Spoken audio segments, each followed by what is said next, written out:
আসসালামু আলাইকুম ওয়া রাহমাতুল্লাহি ওয়া বারাকাতুহু। সম্মানিত প্রিয় বন্ধুগণ, অনেক ভাইরা আমাদের কাছ থেকে জানতে চাইতেছে যে আমি যদি গোপন কাজে প্রিয়জনকে কি কৌশল অবলম্বন করলে, কি টেকনিক কাটালে মজা বেশি পাওয়া যাবে, সময় বৃদ্ধি হবে। তো আজকে এই বিষয় নিয়ে আমরা আলোচনা করব ইনশাআল্লাহ, বিস্তারিত আলোচনা করব। ধৈর্য সহকারে আপনারা ভিডিওটি দেখতে থাকুন। আল্লাহ পাক রব্বুল আলামিন নিজেই বলছেন, হুন্না লিবাসুল লাকুম ওয়া আনতুম লিবাসুল লাহুন্না। তো এই আয়াতটি আল্লাহ তাআলা স্বামী স্ত্রীর ক্ষেত্রে বলেছেন। স্বামী স্ত্রী একে অপরের পোশাক, স্বামী স্ত্রী একে অপরের পোশাক। আল্লাহ তাআলা নিজেই বলছেন, হুন্না লিবাসুল লাকুম ওয়া আনতুম লিবাসুল লাহুন্না।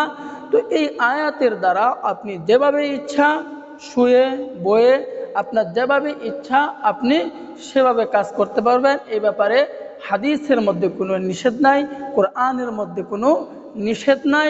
তবে আমাদেরকে একটি বিষয় লক্ষ্য রাখতে হবে, আল্লাহ তাআলা আমাদেরকে বিধান দিয়েছেন প্রিয়জনকে সময় দেওয়ার জন্য, মনের চাহিদা আকাঙ্ক্ষা মেটানোর জন্য আল্লাহ তাআলা আমাদেরকে একটা পবিত্র জায়গা করে দিয়েছেন, পবিত্র একটা স্থান করে দিয়েছেন।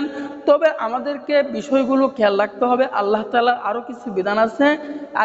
আরেকটা বিধান হচ্ছে যে আল্লাহ তাআলা মহিলাদেরকে একটা মাসে একটা নির্দিষ্ট সময় তাদের একটা রক্তপাত হয়, পচা রক্তপাত হয়। এই মাসিক অবস্থায় কখনো প্রিয়জনের কাছে যাওয়া যাবে না, কখনোই প্রিয়জনের কাছে এই সময় যাওয়া যাবে না।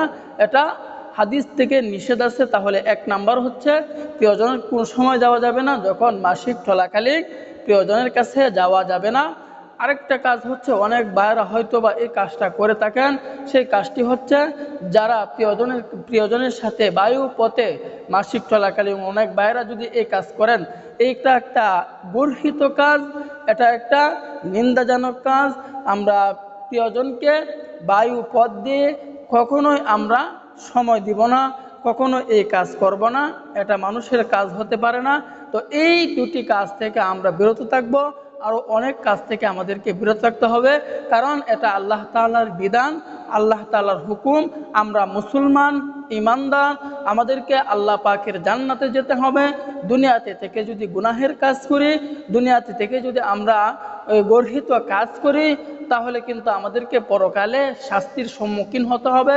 যে জায়গাটা আল্লাহ তাআলা আমাদের জন্য হালাল করছেন, যে জায়গাটা আমাদের জন্য আল্লাহ তাআলা পবিত্র রাখছেন, তো ওই পবিত্র স্থান যখন আল্লাহ তাআলার বিধানও আছে, ওই সময় কাজ করা যাবে না।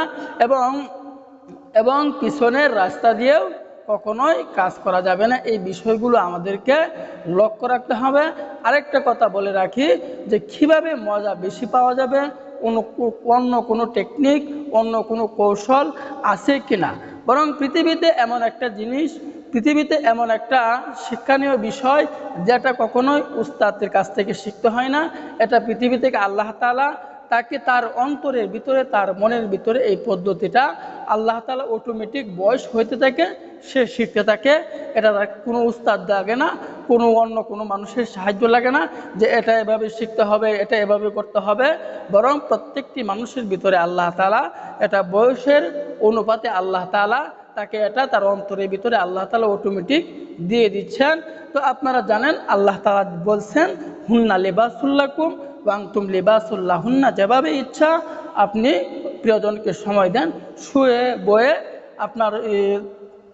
শুয়ে বয়ে যেভাবে ইচ্ছা, কারণ স্বামী স্ত্রী হচ্ছে একে অপরের পোশাক। তো এই বিষয়গুলো আমরা খেয়াল রাখবো। তো আল্লাহ তাআলা আমাদের সকলকে বোঝার তৌফিক দান করুন, আমিন।